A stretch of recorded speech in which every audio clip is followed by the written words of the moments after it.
All right. So we've been streaming for a while, but I've just started the recording on the video. So Gotcha. that'll be what pops up on the YouTube, unedited, unfiltered. So unless of course you say something dumb and want to take it back, I can always go back and edit it, But Sure. and then Sam, who's listening in now, gets a preview of what he gets to edit later.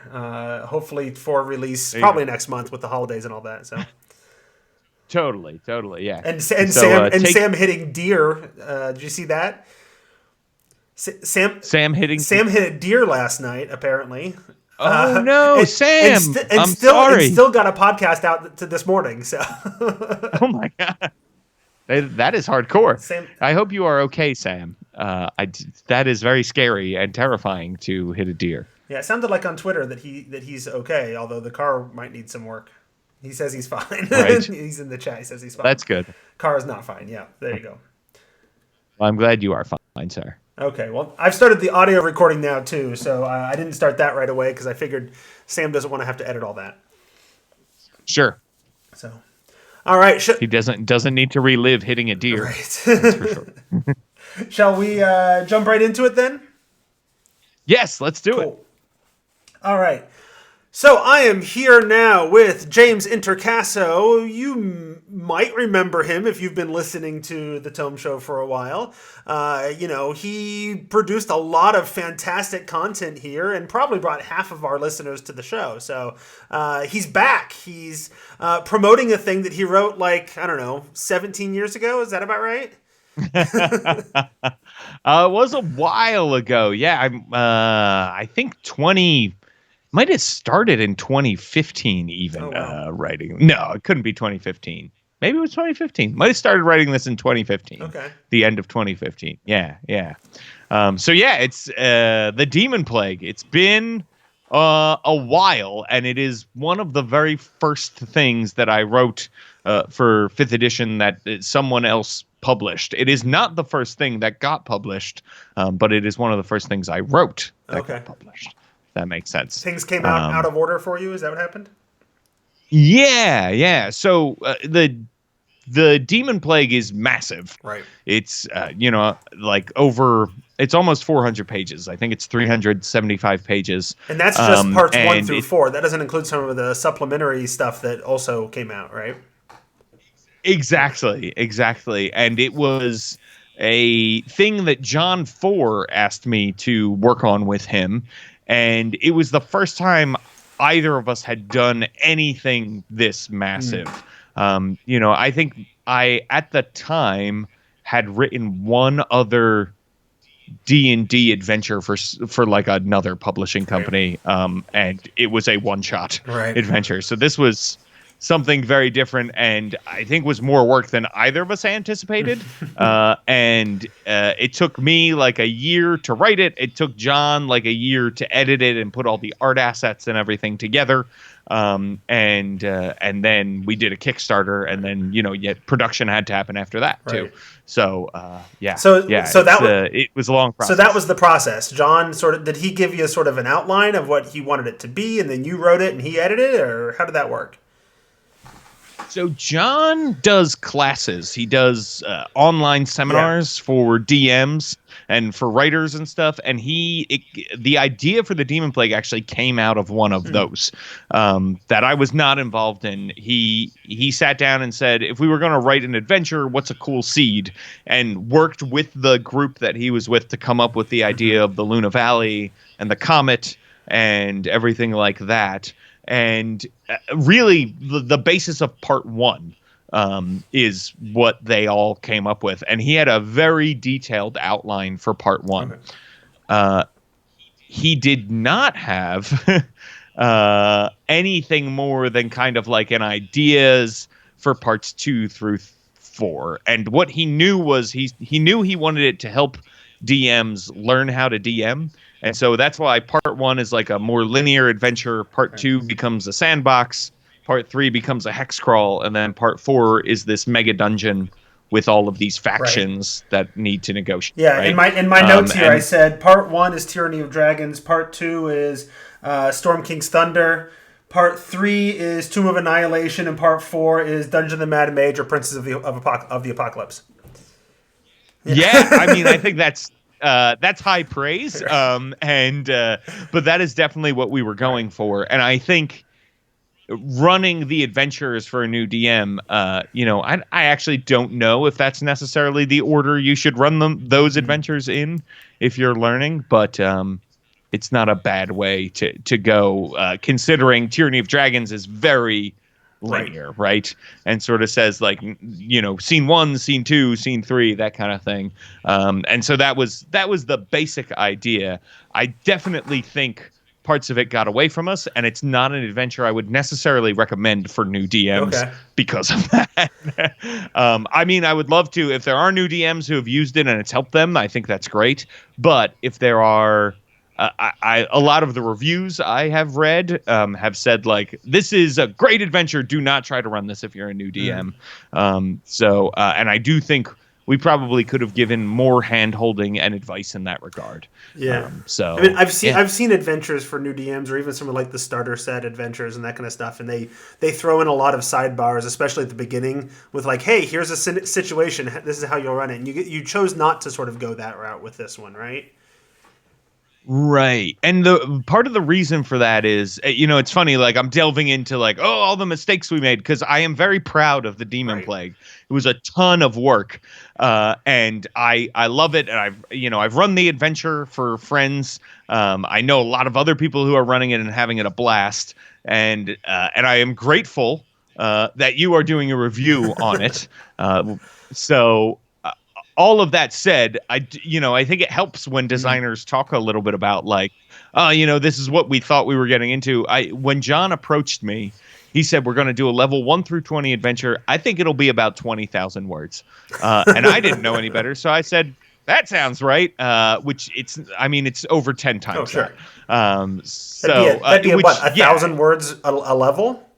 Like you're right. gonna Which each is level's gonna be 2 pages? I don't think so. right, exactly. Yeah, it's so very right. And all I needed to do was look up how many words are on a page, or how long a typical hardcover adventure, which sometimes only spans 5 levels, Right. is. Right.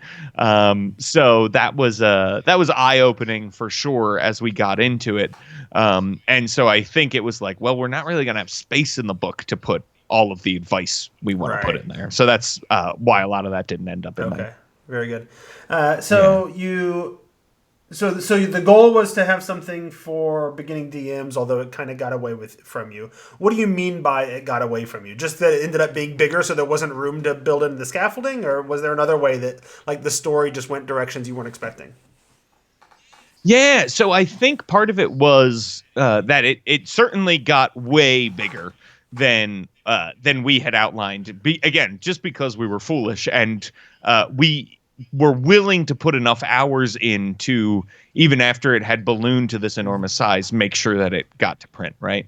But yes, there were some other things. So like I think when you look at Tomar's Crossing in part one, there are all kinds of hooks there, right? And side quests and things that you can do in the town.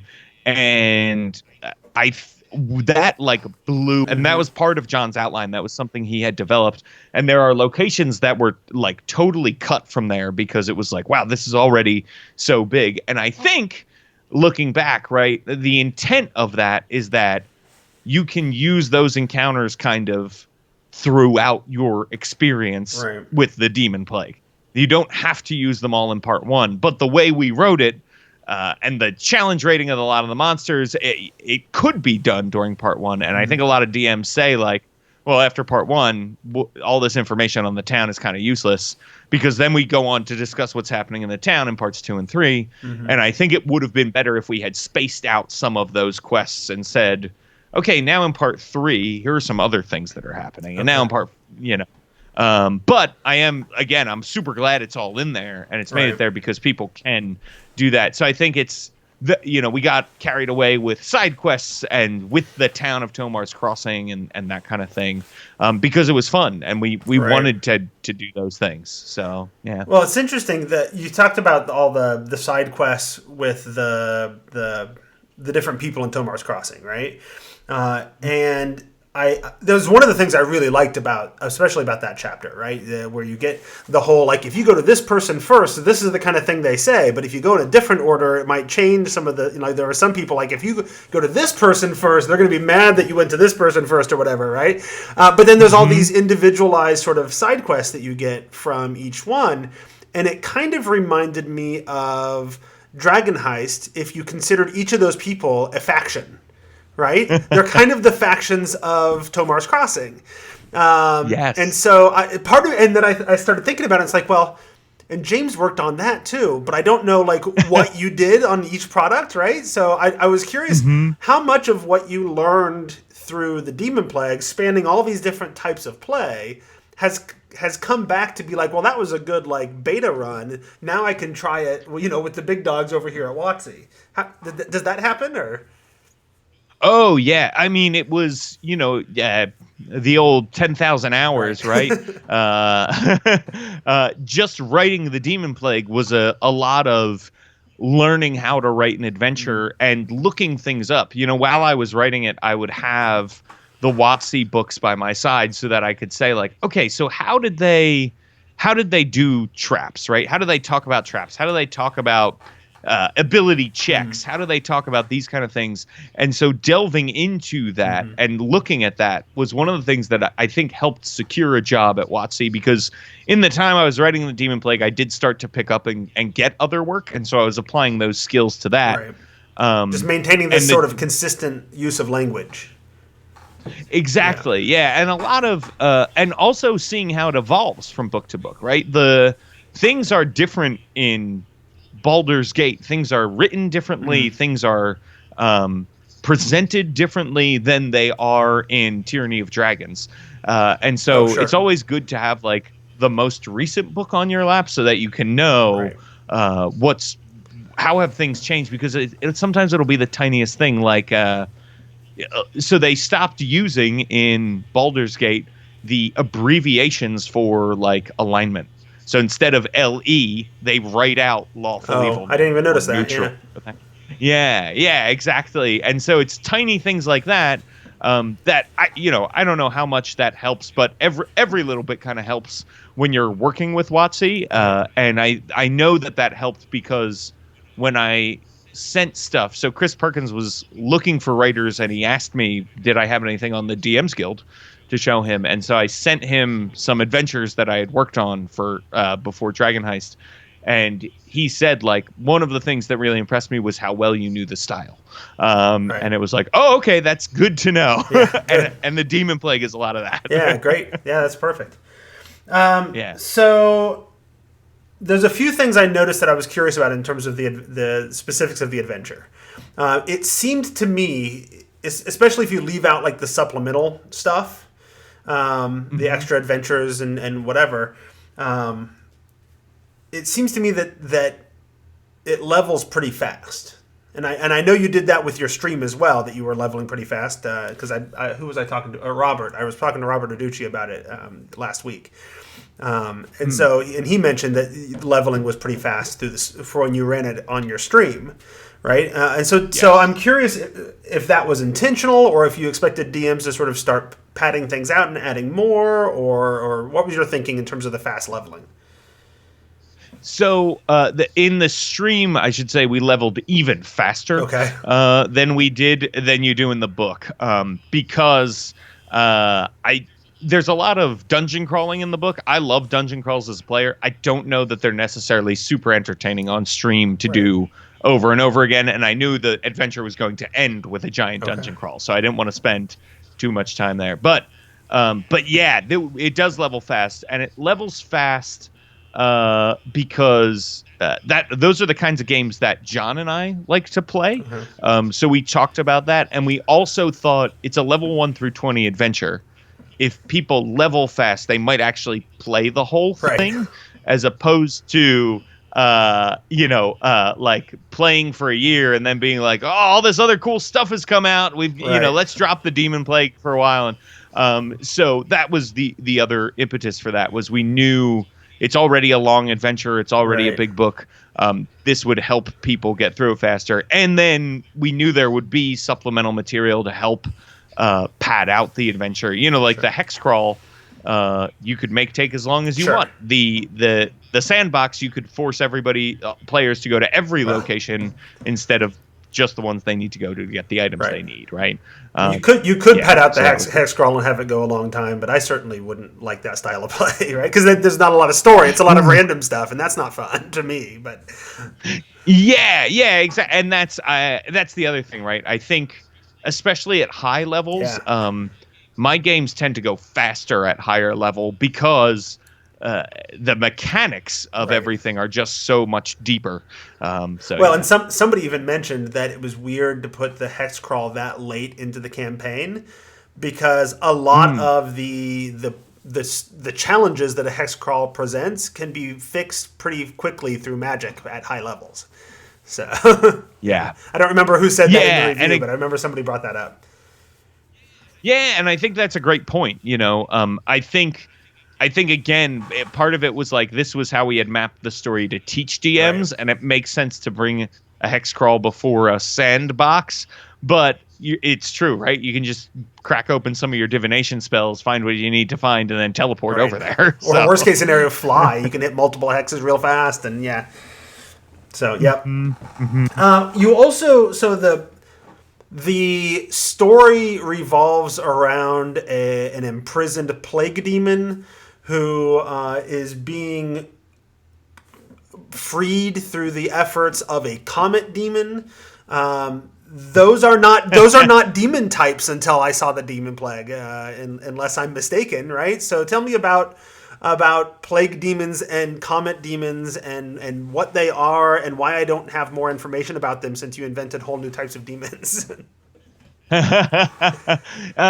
So those are from the mind of John 4 and again that workshop that he was working with. And John was telling me a little bit about his campaign world, and he's got a lot of homebrew ideas about story that don't necessarily follow what we know in Monster Manual and stuff. And he loves Spelljammer, right? He loves Spelljammer ships and stuff like that. But yeah, absolutely. And so his thought was like demons could ride comets out of the abyss into the material plane and crash land on the worlds of the material plane. But to do that, you need this special kind of demon called a comet demon who can fly, kind of like you need a Moranoloth to pilot a boat in the river Styx from Mordenkainen's Tome of Foes, right? And so that was the idea, was like this demon who is a plague demon, and I think he liked the idea of a plague, and everybody liked the idea of a plague that was turning people into these undead demons. And so it was backwards engineered from like, okay, well, what would cause that, right? How would that happen? And it was like, well, there was a demon. And then they like this idea of all these lost civilizations that had fallen to the plague. Conveniently exactly like 1,000 years apart every single time, right? Exactly. The history is repetitive, I think, very much intentionally, right? It just sort of cycles over and over again. Exactly. Yeah, and so you got a little bit of prophecy. It's also easier for DMs to remember, right? If there's 132 years between one and then 655 years, it gets a little crazy. So yeah, exactly. And so they thought of this idea for like a plague demon, and part of it was like, disease is extremely easy to cure in 5th edition D&D, right? If you have a paladin, you can walk around curing everybody's disease pretty early on. By level 2, you're able to cure a lot of disease. So it was this idea of like, this demon would need to be super powerful because it needs to be a disease that isn't just sloughed off by lay on hands or a remove disease spell. And then it became the thing of like, okay, so the comet wakes him up. But I think the idea that the comet was just this random occurrence didn't sit well. So then there was this idea of like, okay, this plague demon has lackeys. And so the comet demon is one of these lackeys who comes and frees and tries to free the plague demon. And they wanted this demon imprisoned too because this was really John's idea. He wanted this hard choice in there. And so the adventure can end well before level 20, Right. because players can make a choice to sort of seal off the dungeon again, and leave the demon alive inside, meaning that events history could repeat Right, itself. right. Right. Yeah, in fact, you did that a lot in throughout the adventure in a way that I thought was really well done. In terms of there are multiple ways of resolving various encounters. Right, you can go in and you can kill Ralakai, or you can ally with him because he kind of has the same goal as you. Right, he's just kind of a jerk about it. Or you can kill Zan Crown, or you can refreeze Zan Crown, or you can create a new was it dungeon to trap the comet demon as well, so it doesn't show up and just keep trying to free him over and over again. Right? There's all these different Hmm. solutions that are explicitly sort of detailed how you would play those out, even if it sort of changes the scope of the story. Yeah, yeah, and that's, again, we wanted to give the freedom for play groups to play their way, because I don't know about you, but I've played in a ton of groups where they'll get the patron, right, or the quest giver will say you must do this, and the group will say, well, it would be a lot easier if we just collapse that mountain on the fire giant's head, Right. and instead of going in there and and it's like, oh yeah, I mean, that's I can't deny that is a better course of action. And I think, again, if you're a newer DM, or even some old hat DMs think like, well, this is the way the adventure's written, so it has to play this way. And I know, Sam, right, often in his reviews says like, this is what the adventure says, and I know I can hack it, but like, the adventure design says X specifically. So that I had that in my head a Right. lot while I was thinking of it, because yeah, you want to be able to give those Mm-hmm. options to players. So speaking of, you mentioned earlier the various iterations every 1,000 years. A new sort of civilization grew up in the Luna Valley and then got destroyed by Zan Crown and then re-imprisoned him and whatever. And at one point there was a group of greenskins running around. Mm. What's that? There is no group of humanoids known as greenskins in D&D. What's meant by greenskins? So this is something that I would definitely go back and change, and I think we may change this in electronic copies. We're talking about goblinoids Okay. there, Because later on and I think it was they're just called goblins. I wasn't sure yeah, if that was yeah. something different than the goblins. If it was maybe a reference to orcs or something, I wasn't sure what was going on. But Yeah, it was something. So I think it was a term that the group came up okay. with, that who had started it, because I remember that was in the original outline.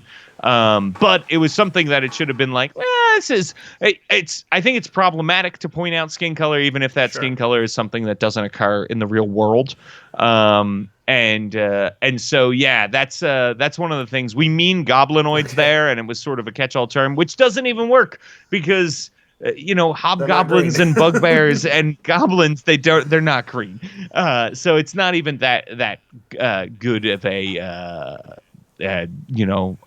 sort of classification to go with, and yeah, I would not, that's something that I would change, and we are trying to Okay. change in the electronic copies and stuff. Anything else that you would change if you could go back and do it?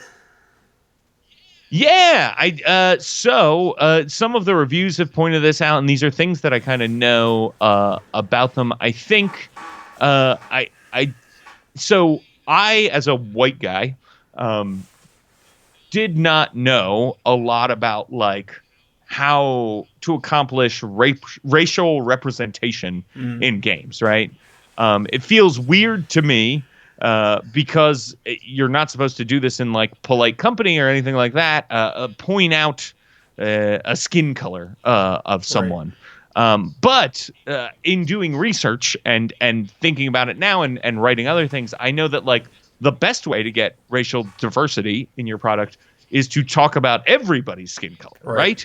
right? So and that way, then if you're pointing out that someone has paler skin, and you're pointing out that someone has darker skin, it's more inclusive, it's more diverse that way. So that is one thing I think we would have done, is to one, include more people in the artwork who had different skin colors, but also make it more clearer in the text that, like, because the Luna Valley is supposed to be this very diverse place, especially Tomar's Crossing.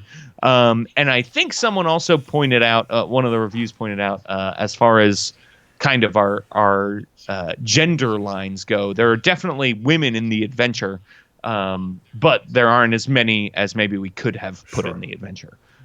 So that's another thing. We would have put more women in various roles in the adventure. So those are two big sort of inclusivity things that, again, as a young writer, I don't think I knew well. But as far as like design stuff goes, I read it now and there's a zillion things that I would change, right? A few little bits of language here and a notation there and whatever. Yeah, all little tweaks and stuff like that. And the things I was talking about in the beginning of spreading out what's happening in Tomar's Crossing kind of across the chapters a little more, adding more DM advice. But as far as the overall story goes, I'm pretty happy with the story itself and where it goes. And I see a lot of people having fun with the adventure, so that makes me feel very good. So yeah. So then, if for those people who are either running it or thinking to run it in the future, what's your big advice? What's the big thing that you would tell people, warn people, advise people to make sure their game goes well? Sure. The first thing I would say is to spread out the town stuff and to also only use what you want from it, right? There's a lot of dungeons. There's a lot of NPCs. There's a lot of different moving parts to this. And you should feel free to tackle it the way that you think is going to work best for your group. That's why we wrote so many different options into it, is we wanted people to have a toy box to pull from and not feel like they need to hit every single thing in the adventure. And the other thing I would say is to find the good in the world. The Luna Valley is a place where things are going pretty bad, and some people are tempted by the darkness of the Demonplague and this demon reawakening and stuff. So make sure that the heroes have a reason to save the Luna Valley, and make sure, because there's a lot of good NPCs who can get buried in the crappy ones. So make sure that you're drawing that out too, to give them a reason to save the place. And the only other piece of advice I would have, we did this on the Demonplague stream, is to have the characters be from the Luna Valley. There's a lot of plot hooks there that kind of go along those lines, and I think that worked really well because it's kind of like instant investment. People want to save their home, right? Yeah, exactly. Yeah, no, that's good. Somebody in the chat wants to know where the Demonplague is available for purchase. Where can they get it these days? Yes, so you can get all flavors, hard copies, PDFs over at roleplayingtips.com/Demonplague. It's also available on DriveThruRPG in all the various flavors, and all you got to do is search for the Demonplague. Demonplague is all one word. Or you can, I think, get a soft cover, just a soft cover on Amazon right now, if that's more your thing. So there's a bunch of different ways that you can get it. And for people who are watching the stream right now, we are running a contest for another week where people can win a free Plague Demon Mini if they buy it and then fill out a Google form, and that's on my blog, worldbuilderblog.com. Right on. Yeah. So, and what you mentioned, the idea that like there's way more NPCs and whatever than what may be necessary and whatever. And I noticed that a little bit too. One of the things that I really enjoyed in my read through in preparation for our review was the fact that I've also been listening to the podcast version from the stream, and listening to that and seeing hearing how you ran it, and then reading how it's written, I'm picking up all the areas where even you, who wrote the adventure, have left some things out or changed some things. You know, when you look at like the town council elections, you've got a much longer list of NPCs of people who might run for the town council than what you actually use, which is good because you look at that list and it is too much, right? But now you can pick and choose where you want to highlight those NPCs. Yeah, and that's a thing that I hope people use, and that's where more DM advice I think would have come in handy to say like, hey, if your characters never interact with, Kadra Tourmaline, don't worry, maybe she's not running for re-election then, Plus, isn't she a werewolf? So that's what I heard. That's the rumor I heard. Yeah, well, right, you let your players really drive those kinds of things. I found the NPCs were doing things in response that I had never planned for because the players went totally off the map. So, how do you deal with a werewolf smear campaign? Right. I don't know. That was Kadra, though, right? I got the right NPC? Okay. Yes, I think that was Pauline Sandalwood. Okay. Yes, was the yeah. They were telling everybody it was a werewolf, but she was like what, a druid or something, and she was a druid, and she wild shaped into a wolf. Yes. Excellent. All right, so I asked you sort of my winding things up questions. I had one more, and that is, what do you want people to know that I didn't ask?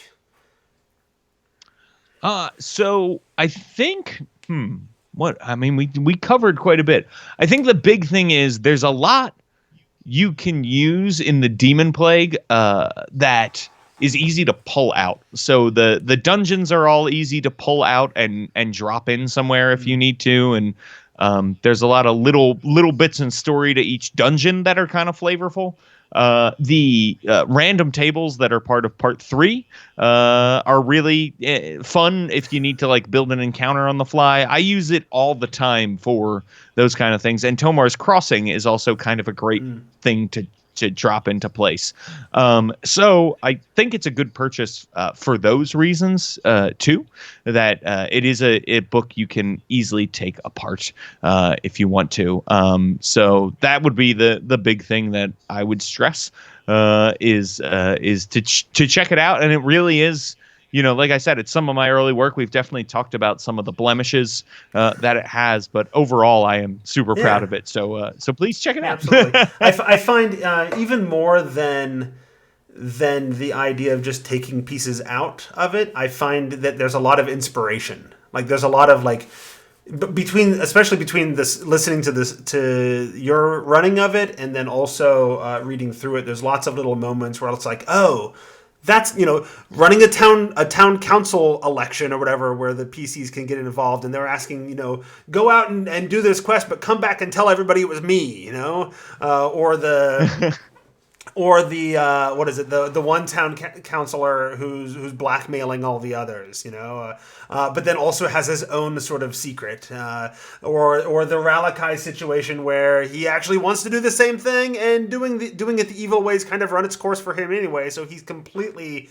allyable, all of those things. There's actually something you did in one of the early sessions. I forget what it was, what you asked them exactly, but you asked all the players sort of a quick background question at one point, and then they answered it. You gave them all inspiration, and then you moved on. And you didn't do it every time, but I liked that idea so much. I now do it with every single session, and I have all these fantastic little role playing moments right at the beginning of every session that highlights backgrounds or showcases little conversations, role playing conversations that characters are having with each other, and all those kinds of stuff. And then I don't have to remember to hand out inspiration throughout the session because I did it, minute 5. So. That was that's a great idea. And I got it from listening to you. You did it that one time or whatever, and I thought, hey, that works really well. I should just do that all the time. So, good job. Wow. Yeah, well, thank you for taking that and making it into a new thing, because I think that's an amazing idea is to start each session. It's been working really well, great. And suddenly inspiration matters, and my players are using it every session too. So it's because they know they're going to get another one at the beginning of the next session, and they don't have to hoard it like people oftentimes do. So anyway, exactly. Unless you got anything else you want to say, I'm going to go ahead and wrap up the interview here. We've gone over half an hour, and the review also went like an hour and 15 minutes. So it's going to be a supersized Demonplague episode, I think. So. Excellent. Well, thank you so much for doing it. And, I love the Tome Show, and I love all of the listeners of the Tome Show as well. So it means a lot to me that you would have me on. Thank you. Well, be happy to have you on anytime you want to come. We did that once. It was called the Round Table, right? That's correct. I might be there back. You go. There you go. Don't leave that door open. Oh, the door's wide open. Where should people go to find out what you're doing now, though? I know I could give them 3 or 4 different places, but it'd probably be easier for you to remember the list. So yeah, so twitter.com/James Introcaso, worldbuilderblog.com, and don'tsplitthepodcastnetwork.com, where you can listen to the Demonplague podcast. There you go. Excellent. Worldbuilderblog.com. Didn't it used to be a .me? It is also a .me. Someone else, when I started, owned the .com, and when he shut down his webpage, it sent me a very nice email and said, "It looks like you're doing more with this than I am. Let me know if you want the domain, sweet. and we'll make the switch happen together." Yeah, and that was very nice of him. Yes. Awesome. All right, so people should go check those things out and definitely keep up with you because you are hitting it on all cylinders. I would totally ask you what's coming up next, but it's probably all NDA'd from WotC, right? Actually, so I can talk about very quickly that I am working with Matt Colville on the Player's Guide to Capital right now. So I think that's that'll be coming out at some DM's point Guild in 2020. No, so that's for his big capital city of his setting. Oh, okay. So he's gonna publish that as part of his Matt Colville productions. Yeah. Sweet. Yeah. So look forward to that, and maybe other stuff in 2020. We'll see. Things as of yet unannounced. Right. Excellent. Right. Very good. Exactly. So yeah. All right. Well, thanks for coming on. Thanks for having me. And that's where I'll